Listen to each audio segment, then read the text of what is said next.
दो किस्से सालों पहले दो अलग अलग महाद्वीपों पर दो कहानियां जन्मी। एक थी भारत की बादशाह, रंगों, हंसी और धमाकेदार एक्शन से भरी।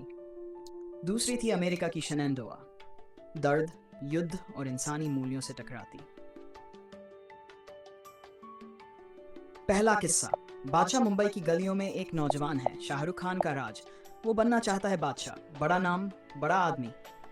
कभी वो हंसाता है, कभी गड़बड़ी में फंस जाता है, कभी माफिया की गोली से खेलता है, तो कभी प्यार में दिल हार बैठता है। ये फिल्म एक चूल्हा है, हंसी का, रोमांच का और गानों का।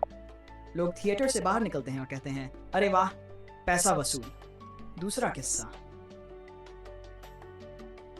अब चलिए अमेरिका के खेतों की तरफ। सिविल वॉर का दौर है। जेम्स स्टुअर्ट का किरदार है एक पिता जो अपने परिवार को युद्ध से बचाना चाहता है। वो कहता है, ये लड़ाई मेरी नहीं है, मेरे बच्चों की नहीं है। पर इतिहास किसी को छोड़ता कहाँ है। युद्ध धीरे धीरे उसके घर में दाखिल हो जाता है। उसकी जमीन, उसका खून और उसका दिल सबकी परीक्षा लेता है। यहाँ कोई मसाला नहीं है, कोई आइटम सॉन्ग नहीं है। यहाँ है युद्ध का दर्द और सवाल, इंसानियत ज्यादा बड़ी है या राजनीति की लड़ाई।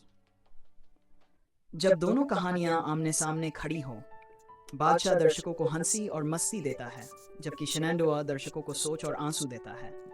एक तरफ नायक बनता है हीरो अपने दिमाग और दिल से, दूसरी तरफ नायक बनता है पिता अपने नैतिक मूल्यों से। बादशाह है मनोरंजन का बादशाह और शेनेंडोआ है आत्मा को झकझोर देने वाला दर्पण। सबक इन दोनों फिल्मों से हमें समझ में आता है कि सिनेमा सिर्फ मनोरंजन ही नहीं बल्कि आईना भी है। कभी वो हमें हंसाता है, कभी रुलाता है और कभी सोचने पर मजबूर करता है कि हमारे चुनाव, हमारे मूल्य और हमारी हंसी सब मिलकर ही जिंदगी को पूरा बनाते हैं।